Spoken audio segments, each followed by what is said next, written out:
Well, hello everyone. This is Rachel, of course, coming to you from Melbourne, Australia, with my special guest star, my weekly guest star, Matt, and we're coming to you with our latest episode of When Movies Were Good. And how are you going, Matt? We're still in this state of lockdown here in Melbourne.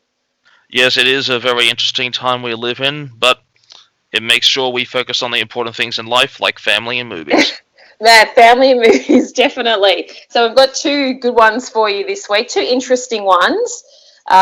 We do have a Burt Lancaster double for you. Now, I was saying to Matt when I suggested this that Burt Lancaster is someone I've known since I could talk, but I've not actually ever sat down and really watched a lot of his films. I've watched some of his, there's been a couple of like biblical films I think he was in, and Trapeze and a few things like that, but a lot of his other films that he's well known for, I think like Elmer Gantry and a few of those. I'm yet to see any of those. Have you seen much of Bert's work, or? I can't think of much I've seen him in. I'm pretty sure these are these two films are my introduction to him. He wasn't in the Cecil B. DeMille's The Ten Commandments, was he? No, I don't. No, he was in something like. Actually, let's just quickly look. I'm wanting to say it was something like The Robe or something like that. It was another. Let's have a look here. It was another sort of biblical film that he was in that was similar to the Ten Commandments. It was that kind of a thing. So he was in The Crimson Pirate. He was in the Birdman of Alcatraz. I wouldn't mind seeing that. He was in the Gunfight at the OK Corral. Yeah, I'm wanting to say there was a couple of other. He did a few other films with Tony Curtis as well. He did several film noirs. But there was another film that I always get him and Kirk Douglas mixed up, because Kirk Douglas was in Spartacus, and yeah, they kind of look like each other as well, don't they? They do. They have that sort of very similar look about them, and they actually made 7 films together, Burt Lancaster and Kirk Douglas, who recently passed away, and Burt Lancaster died in 1994. So that could be something that we could look into in the future. But I'm always thinking of Kirk Douglas and Spartacus. So that's why I'm always confusing Burt Lancaster with him. But we have two of Burt's very well known films: From Here to Eternity, 1953, directed by Fred Zinnemann. And then we have The Sweet Smell of Success, which kind of piqued my interest because I'm a Tony Curtis fan, and that's 1957, directed by Alexander McKendrick, who was an English director that came over to Hollywood when the English movie studios were having some issues. So wasn't it great back then where, hey, you've got some skills and you just come over to the States and just can't work? Not a problem. Well, yeah, I mean, the narrative might have been a little different for some, but it is nice to know that there was a time when you didn't quite have to have a certificate for every little thing you did.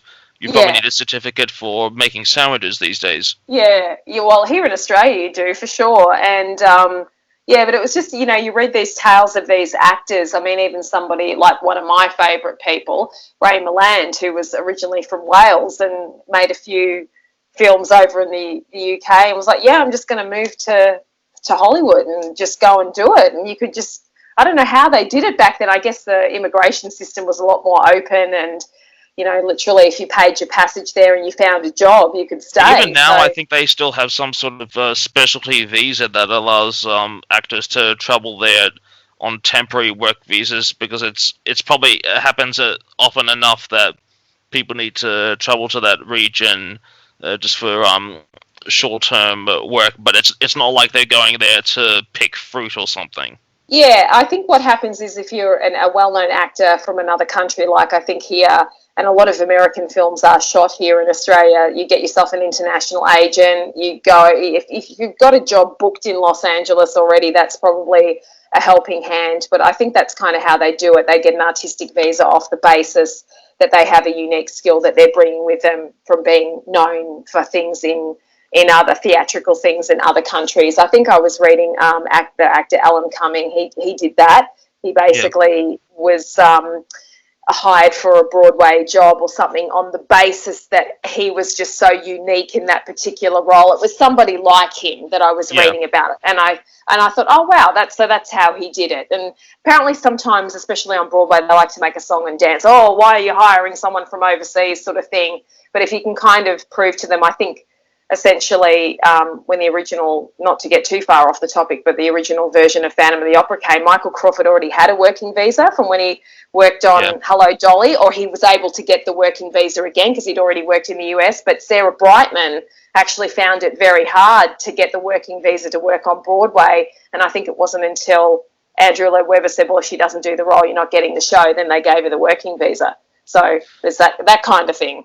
Well, I don't know if this was something you'd have been interested at the time, but a controversial thing about 5 years ago here, when the Minister for Arts at the time, and even that portfolio has been taken away now, is they were trying to introduce this program called the Program for Excellence in the Arts, which was eventually knocked down by the industry because it kind of wanted to do what you were talking about from another perspective, in that they wanted to focus on bringing in high-profile top entertainers and like singers for opera companies and the like over here, and sort of taking away a lot of public funding for homegrown training, which many people didn't feel was very fair and patriotic to the homegrown talent pool, and so that's why the program eventually got knocked back. Oh, okay. So they were probably thinking more in tourist dollars than homegrown talent. Yeah, that's it. Yeah, so it's interesting, bringing it back to the classic, films, and we also have like Deborah Kerr in this film, and in From Here to Eternity, which is the first Burt film that we'll be speaking about. And you sort of wonder, how did these people? But back then they just did. They just did it. You think, how did Alfred Hitchcock get his start? He was well known in the UK, so he came over and he got offered a deal and he just did it. So you probably know a lot more. Yeah. Alfred Hitchcock's moving to Hollywood, though, wasn't taken very lightly. He had quite a reputation in the UK already.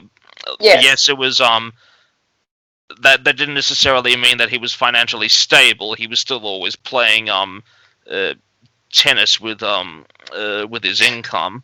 Not literally tennis, like he was being moved back and forth between studios like a tennis ball. Yeah, that's it. But it's definitely a different period now. I guess things are done a lot differently. So we'll jump into the first film. So From Here to Eternity. So this was film was based on a novel which only came out a few years before, in 1951, by James Jones, who also wrote a lot of novels based on either war or the army. He also did The Thin Red Line, which also became a well-known film as well, which I haven't actually seen. But when I was looking through his catalogue of names of his novels, I was like, a lot of these are quite familiar to me. So it's amazing that they actually optioned the book quickly and had it made into the film, although there's several differences between the book and the film. So just for the audience, just really briefly, if you haven't seen this one, it's a mixed story. And when I say that, it's about a disparate group of people, and a group of soldiers primarily who are stationed in Oahu in Hawaii, so the main island of Hawaii, just before the big Pearl Harbor attack. So one of the protagonists, Pruitt, played by one of our favourite people, Montgomery Clift, who's in this cast with Burt, he's a bugler and a boxer, and he refuses to be on the fight team because he's wounded a man previously, and he doesn't want to have a bar of it, and that sets off a chain of consequences for him in the company. And basically all these officers seem to be grappling with the sadness and brutality of not only their own lives, but of being in the army as well. So we've got Burt Lancaster, we've got Montgomery Clift, we've got Deborah Kerr, we've got Frank Sinatra, Donna Reed, who is linked to one of my favourite people, more about that later on, and the great Ernest Borgnine. So directed by Fred Zinnemann, who we know from High Noon. He also directed Oklahoma and several other really well-known films. An interesting film. Matt, what are your thoughts? What are your thoughts on this movie? I thought it was a great storyline, and I really appreciated some of the major cast members. Quite often, when I'm the type that when I hear that a film has a lot of major names in it, I get skeptical because I think they're riding on the acting names to rather than the story. But no, I really felt engaged. It was a sort of storyline that we all have an emotional stake in because there's kind of a person to relate with, or at least to want to be. I found myself wanting to be Burt Lancaster's character a lot, although in reality I'm probably a lot more like the man who controlled the supply room and always had a snack bar at hand. Yeah. I don't know, that's the unfortunate reality. What I found interesting about Deborah Kerr's role was that for ages I'd only seen her in The King and I, where she plays this Victorian school teacher, and so when I suddenly see her as this platinum blonde walking gracefully through the barracks, I keep expecting her to chastise Yul Brynner for bad manners or something. Yeah, she's actually in another one of my favourite. I guess you could say it's a classic film. I believe it was made in the early '60s, and that was An Affair to Remember. And that one was made. Yeah. I want to say Cary Grant was her male lead in that, and I yes, really he like was. that. That's another one I saw more recently. Yeah, I always really remember An Affair to. Oh no, sorry, 1957. I actually remember that one, and I always enjoyed that film. It's just a bit corny and everything, but I always thought it was a very nice little romantic film. So I reckon the cruise industry was kept alive by movies like those for a long time. They all wanted to find love that way. Yeah, definitely. It was a very beautiful film, and this was a very beautiful film. I'm not sure whether it would have worked better in colour or black and white. Do you have any thoughts on it? Especially the famous beach scene. Do you feel that the black and white work well for the film? I don't really see... in many ways, it's almost a bit of a film noir because it has those moral characters that are trying to survive hardship in a sinister world, and there are so many dark elements, like when Sinatra's dealing with that brutality of beating, which is a bit ironic because from what I hear in real life, Sinatra was the one with the temper. Yes. And Apparently he really campaigned for the role, and Ava Gardner, I believe his then wife, wanted to get him into this role for some reason, because it is a supporting role. It's not like it's the lead role in the film, but nonetheless a very emotional role. Well, this was actually at a time for Sinatra when he was kind of crawling on all fours, because he was at quite a low in his career. It was in an awkward intermediate period because he'd started out as this teen singer idol in the early to mid 40s, and like every pop star whose major audience is a lot of young women, your audience gets older, and it can be hard to make an adjustment. And also there were accusations of him being involved in mob violence. From what I understand of that, it seems to be more the case that he just simply liked being photographed in situations where he could pretend to be one of the tough guys. I think he liked to pretend to, or one of these. He probably liked taking on stereotypes because of his heritage and wanted to be associated with that sort of tough gangster mentality, and that might have been a bit damaging for him in the long run. So was the Brat Pack going at this point? Was he already in the Brat Pack at that point? I'll just actually have a look at that. You know, that sort of group of actors that he hung around with. Well, I think Robin and the Seven Hoods would have come out about that time, or maybe a couple of years afterwards.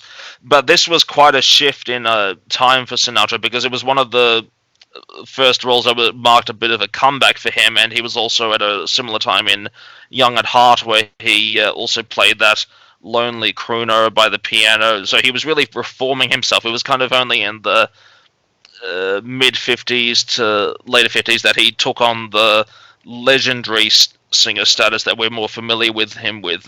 At that time, it really was this more or less a washed-up celebrity making a comeback.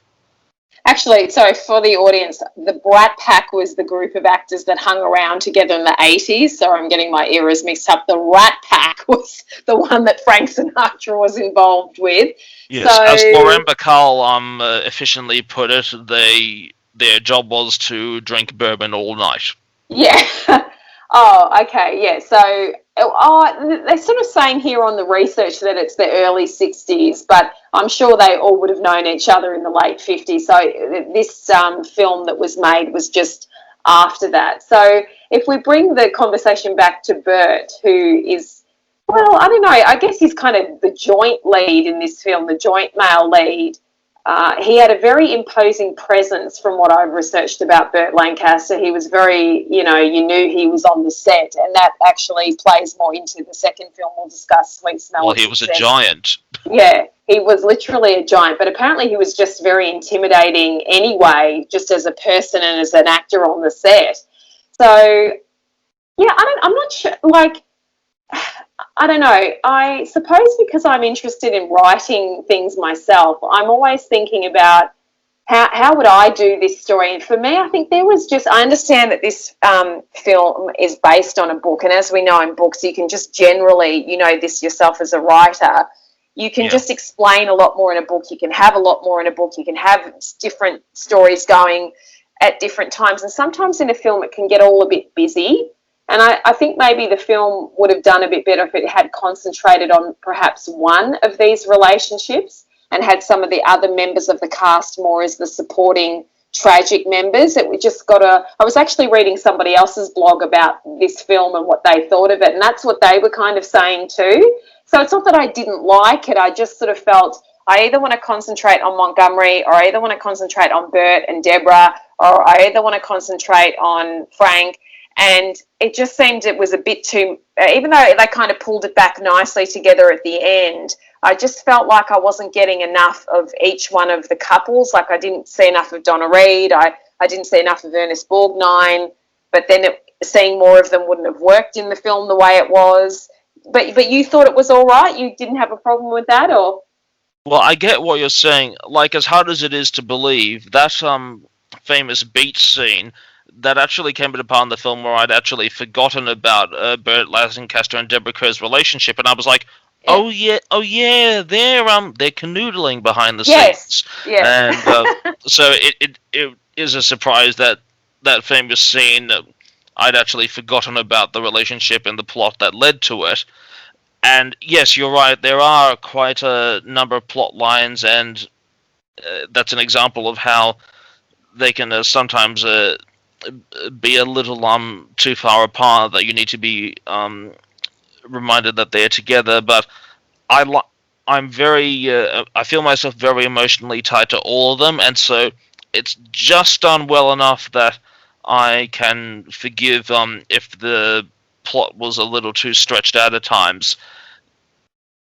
Yeah, I mean, it's very hard to strike that balance. Whereas somebody else might see it and they're happy with all the little sketches that you get of the different things that are going on. I suppose I like the most simplistic sort of plots where you just start somewhere and finish somewhere, and there's not too many other people involved in it, and that's not always going to be possible in a lot of films because they're trying to tell a wider pitched story. But look, the film when it came out was very well received, and it won a whole swag of Academy Awards.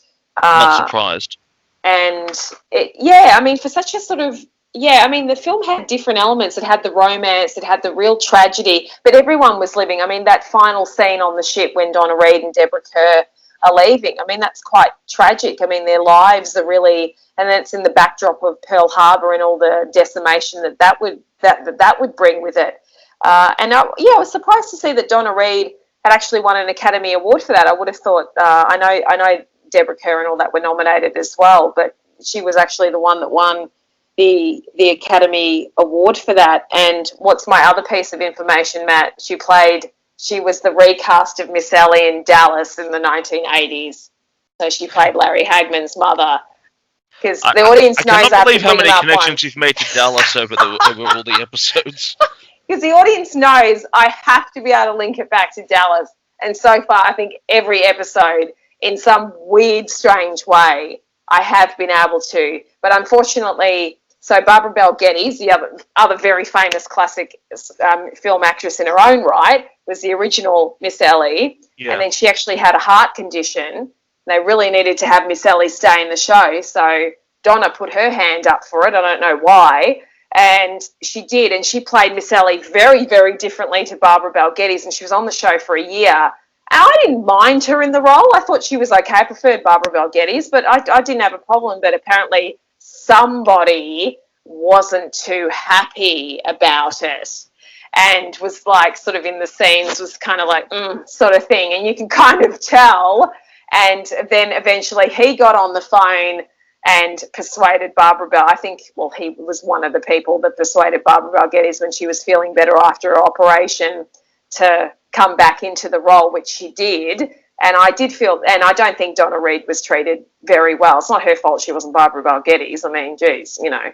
So that's my Dallas story. It kind of reminds me of the changeover of the actors for the mother in The Fresh Prince of Bel-Air. Yeah.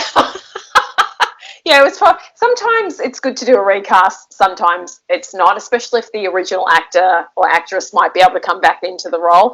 So that was my little sidebar there. But getting back onto it, I thought the film was beautiful. I love anything set in Hawaii. I love Montgomery Clift. Yeah. I'm interested to see more of Burt's other films. I don't think this film of his, for me, quite did it. I didn't feel like there was enough depth in the character.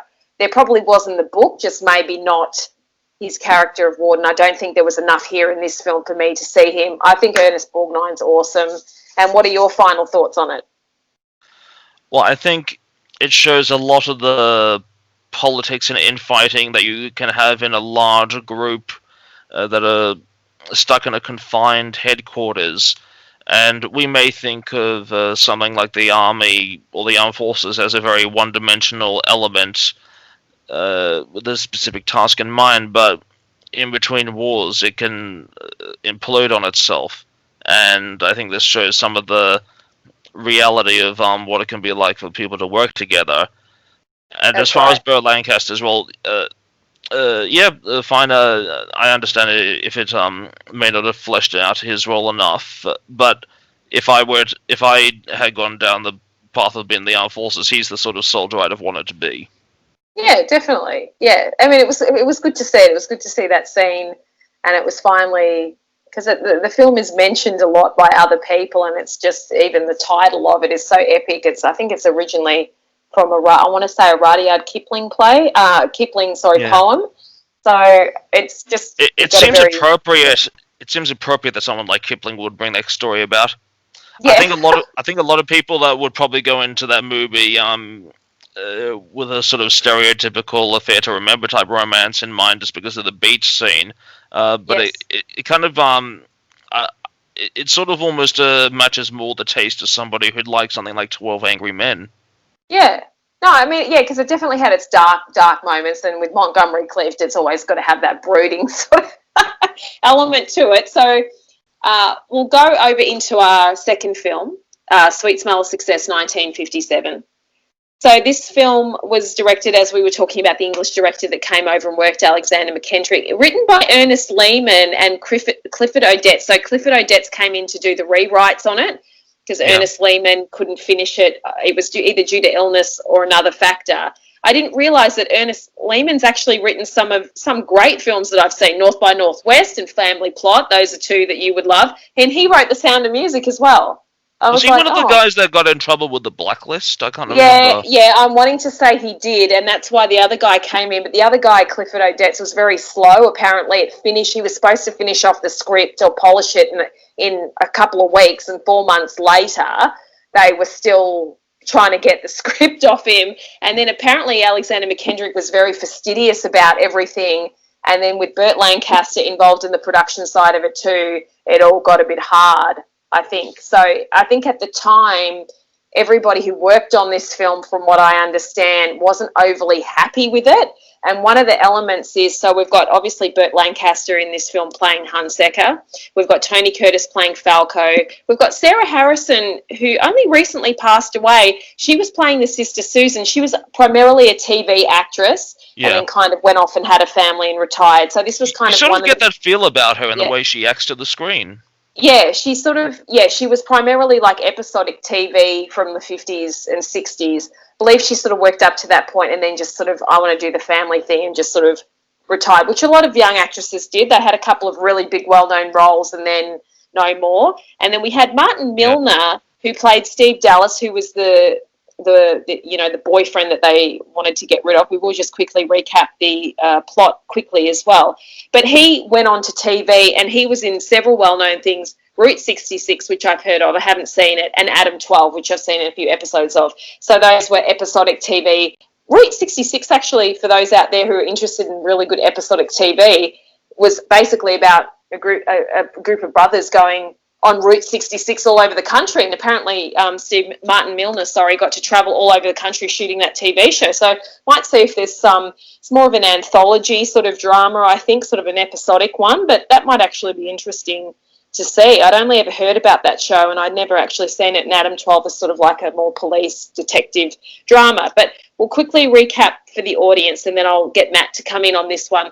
So just briefly, because there's a lot happening in this plot as well. It's simple, but there's a lot going on too. So Hans Secker, which is Burt's character, is a well-known columnist, and Tony Curtis is playing Falco, who's sort of a wannabe, I guess, press agent. I guess he's doing well enough to get by.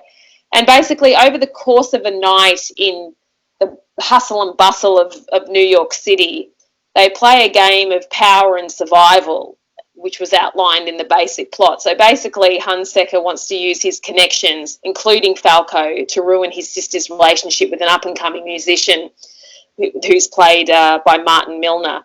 So they both eventually kind of get what they want, but it backfires on them at the same time as well. And we see this sort of, I guess, would you say it took place in real time over the course of this night, or...? Yeah, it's almost a bit like High Noon in the way it follows that similar pathway. Right. Now, I know you would love this film just off the basis of where this film is set. This is right up your alley. Yes, I dream of a rent-controlled apartment in Upper Manhattan.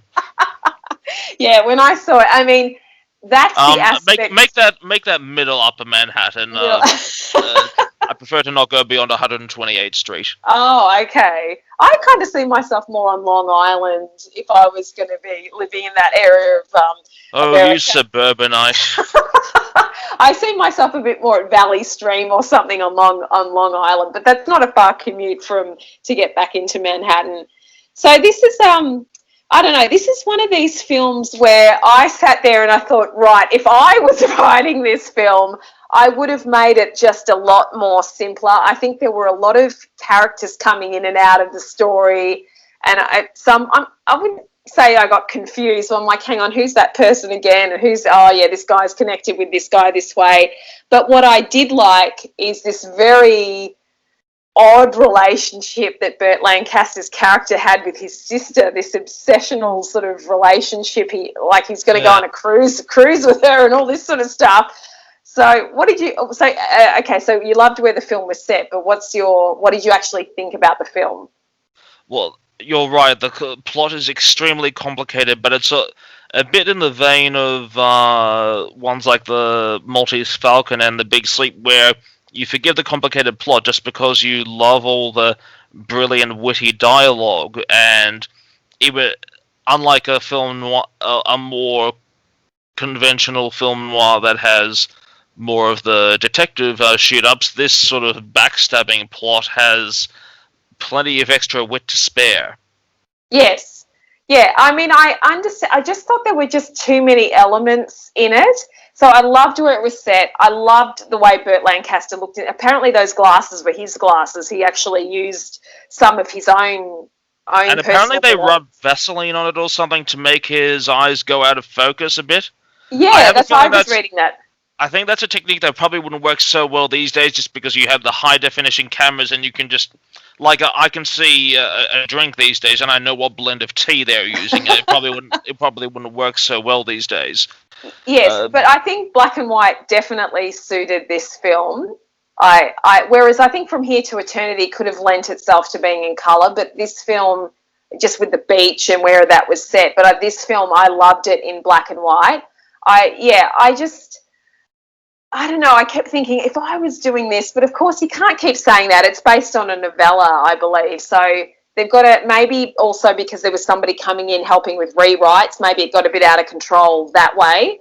But maybe it's yeah, it is what it is. So I mean, I'm a big Tony Curtis fan, so I will literally sit through anything with Tony Curtis in it. I really liked him in this. This was a departure for him, given the stage of where his career was at that point. Apparently, Universal didn't want Curtis to play Falco due to his image. And one of the things that kind of worked against the film was the audience was expecting Tony Curtis to be one way in the film, and then he played this quite sleazy sort of, self-centered character who was on the take sort of thing himself, even though he was partially sinned against too. But the audience, apparently the females in the audience at the time actually recoiled watching. So The Sweet Smell of Success is one of those films that didn't do too well when it came out, unlike From Here to Eternity, which really did very well when it came out. But as time has gone on, it's become one of these cult classics. And I did like the ending of the film. I thought that was quite good. Yeah. And I liked what everyone did in the film. It was like you said, with the Maltese Falcon and The Big Sleep, that was the one that we watched. Just a few too many things going on for me, which took it away a little bit, but not bad. Just I would have liked a bit more simpler plot line. Yeah, and as far as Tony Curtis goes, it would be a fascinating research into audience psychology. So, who knows, maybe there's some psychology or film student wanting to get their PhD organized. Maybe this could be some inspiration. But it's a similar situation of how we see the character of Tony Curtis. He's used to being this, or the actor of Tony Curtis, he's used to being this lovable character, and he goes to this much more sleazy person. And within a very similar time frame, within about 5 years, you also have the Norman Bates character, which is also casting against type for Anthony Perkins. And so that was a casting against type that really worked, but in Tony Curtis's case for this film, it didn't. And so maybe it's because in Tony Curtis's character as Falco, he is knowingly being a bad person, whereas Perkins' character, it's kind of like he doesn't quite know. It's kind of a clash of personality, and so maybe there's a bit of a psychological tweak in how the audience relates or doesn't relate with that sort of person. So, future PhD candidate, whoever hears this, you can use that idea just to give me a little footnote, will you? Yeah, it's actually interesting because then after, like you sort of compared Tony Curtis in this film to Anthony Perkins in Psycho, and it's interesting to see which way their careers went after they did these films that kind of set them apart. Because Tony Curtis, after he did this, and he wanted to do this because he wanted to start playing these deeper, darker roles. He actually did some really good work in the 60s. There's a film of his that I do want to watch again. I've seen part of it, The Defiant Ones. And he did that one, I believe it was in, let me just quickly look it up here, The Defiant. For ages, the only one I'd seen Tony Curtis in was Paris When It Sizzles, when he's Audrey Hepburn's weird French boyfriend. And so I kind of had a bit of a distorted introduction to him.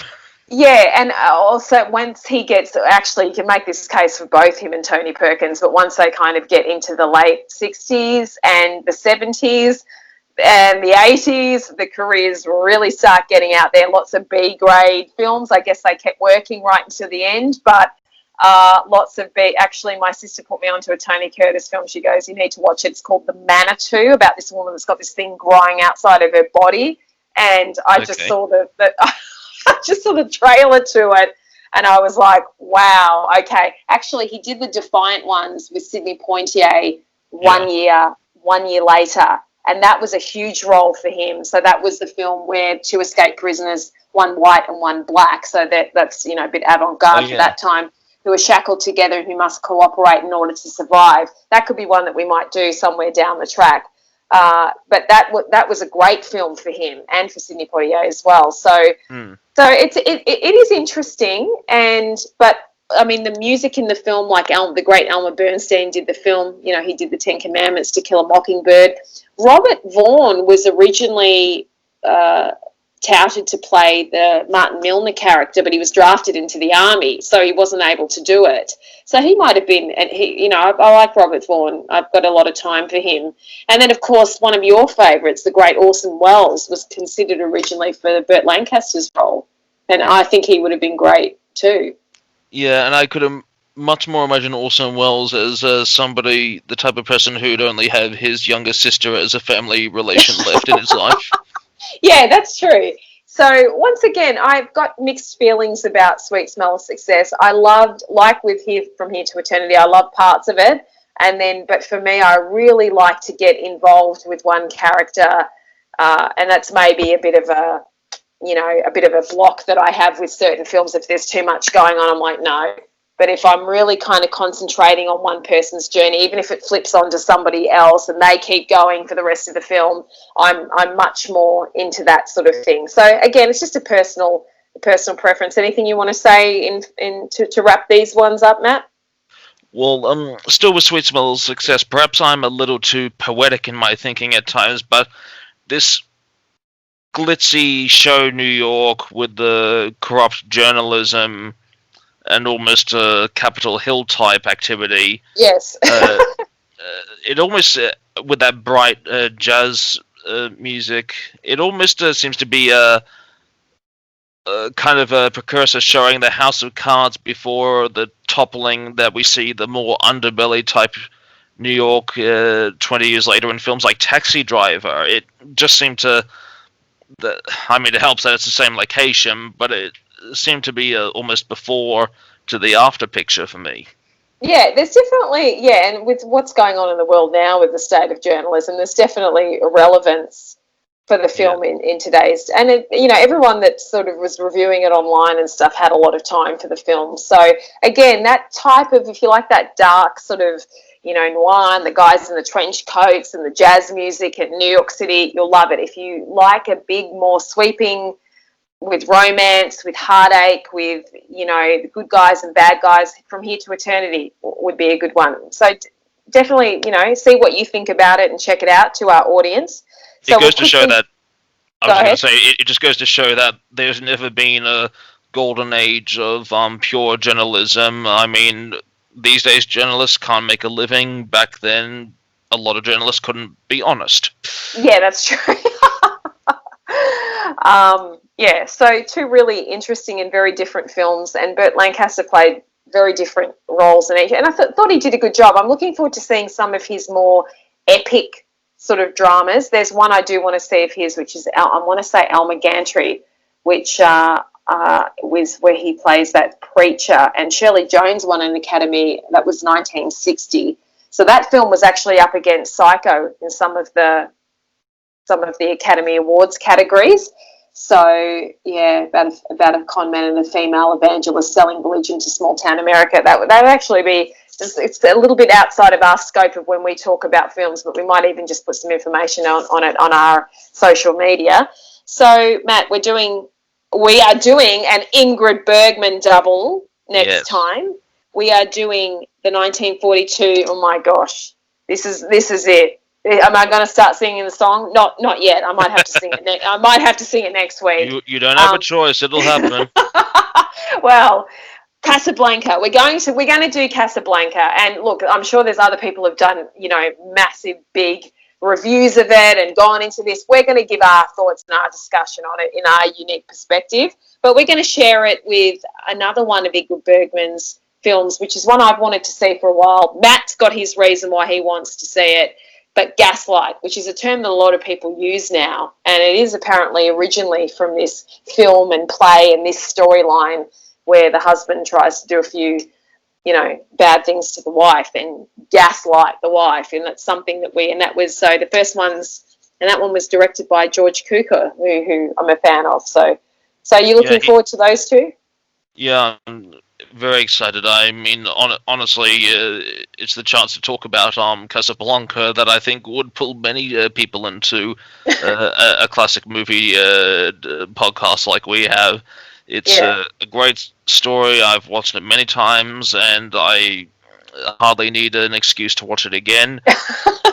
Yeah, I I've watched been it for the looking forward to first time. yeah.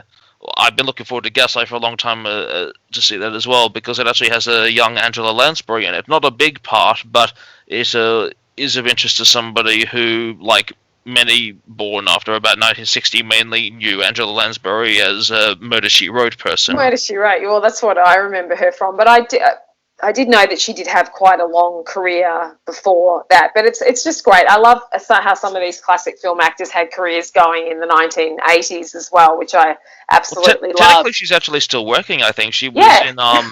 she was in a Broadway play about 3 years ago. I think. Yeah, no, she's got amazing longevity, and it just goes to show if you love what you do and you've got a bit of health about you, then you can just keep going and you can have that energy to the end, right up to the end of your life. Which I love seeing stories about like people like her. So we're going to be doing Gaslight and Casablanca next week. So we did ramble on a few other topics, but I think it's because when you're in the fourth month of lockdown, yeah, any chance to have a discussion about anything. So thanks for putting up with us today. We appreciate it. We'll try to be a bit more on time next week. So Matt, just quickly, where can everyone find us?